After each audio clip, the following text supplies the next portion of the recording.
All right, barring any final Hail Mary or additional legal long shot, which of course can happen, but just stick with me. This morning, Donald Trump is 6 days away from becoming the first former president to go on criminal trial. Overnight, a New York appeals court just rejected his latest bid to delay or relocate the hush money case, where he's facing 34 charges, which means the trial will start Monday, which means the 2024 presidential race now heads back into a courtroom.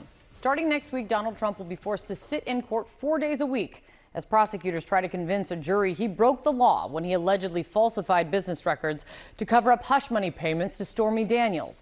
The first big question, who will be on the jury for this historic trial? CNN has obtained the jury questionnaire. CNN's Caitlin Polantz has much more on this for us. So, Caitlin, what is the potential jury pool going to be asked? Well, Kate, the jury pool is going to be asked questions about Donald Trump, but it's not just if they've heard of the man. They very likely have. He was the president. They're going to be asked questions if they have some sort of real bias for or against him. Here's some of the questions that the jurors, potential jurors in New York County, are going to be asked. Do you currently follow Donald Trump on any social media site, or have you done so in the past? That's one of the questions. Do you have anyone in your family, any close friends, or have you yourself worked for or volunteered for his presidential campaign, his administration? And then crucially, do you have any strong opinions or firmly held beliefs about former President Donald Trump or the fact that he is a current candidate for president that would interfere with your ability to be fair and impartial as a juror? That is the question that if someone answers yes, the judge says he doesn't even want to ask them more questions about that. That's going to remove people from the jury pool. This self-reporting of jurors saying, I can't be fair and impartial about Donald Trump. There are also going to be questions about whether people have any affiliation or have subscribed at some point to the QAnon movement or any of the more fringe right or left wing political extremist groups, the Proud Boys, the Oath Keepers, Three Percenters, even Antifa on the left. Those are the things that jurors will be asked to weed them out. They only need 12, though, ultimately, and a couple more as alternates for this jury, for this trial to take place. There's going to be a flurry of activity over the next couple of days, Kate. Yesterday, we saw that, where Donald Trump tried to put a pause on things and get the trial moved out of New York City, and that didn't fly. The appeals court handled it within about 2 hours and said, no, we're not moving and we're not putting a pause on things. We're going to try and seat a jury. Yeah, those rejections seem to become kind of pro forma now. It's great to see you, Caitlin. A lot to look through here. John. All right, with us now, Elie Honig, CNN senior legal analyst and former assistant U.S. attorney for the Southern District of New York. These jury questions are fascinating. What they don't ask the jurors straight on is, are you a Donald Trump supporter? But they basically ask it 18 different ways. How does this work and why? Okay, the all-important art and science of jury selection. So we're going to start with a pool of Manhattanites, New York County only, no Bronx, no Staten Island, only Manhattanites. The first thing, after they fill out the questionnaire, the judge will dismiss some of them who are simply unable to serve. Maybe there's a physical limitation, maybe they have a job, doctor or teacher, that just doesn't allow them to be out for 6 weeks. Then we're going to get into, based on, in part on those jury questionnaires, what we call for-cause removals, meaning if someone answers that question we just saw from Caitlin Polantz, yes, I do have such strong feelings about Donald Trump that I could not possibly judge him fairly either way, they're out, and that's on the judge.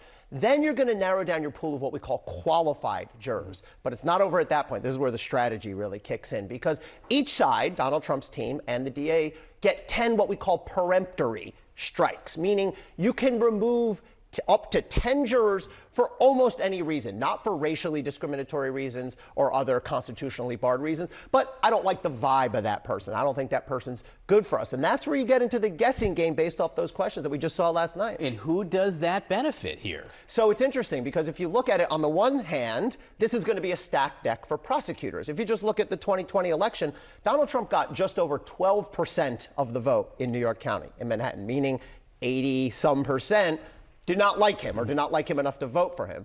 On the other hand, if you're Donald Trump's team, all you need is one.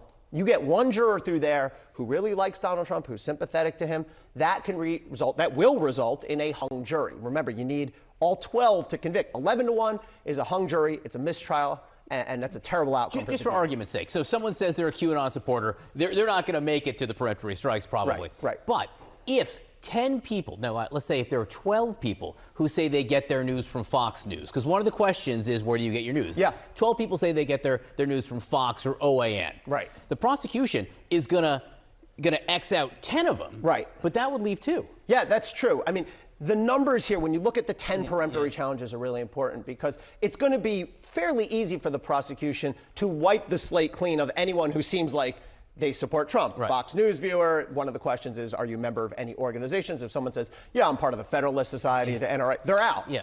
On the flip side, Trump is not going to be able to wipe out all the people who dislike him, right? His team only has 10 strikes. You're going to have 80-some% of that pool who leans against him. All right, very quickly now. Overnight, Jack Smith, the special counsel, issued its brief before the Supreme Court. They will argue the issue of presidential immunity before the Supreme Court on April 25th. Jack Smith submitted his arguments. The question that the attorneys have to answer here, as prescribed by the Supreme Court, and we can put the graphic of this up, is whether, and if so, to what extent does a former president enjoy presidential immunity from criminal prosecution for conduct alleged to involve official acts during his tenure in office.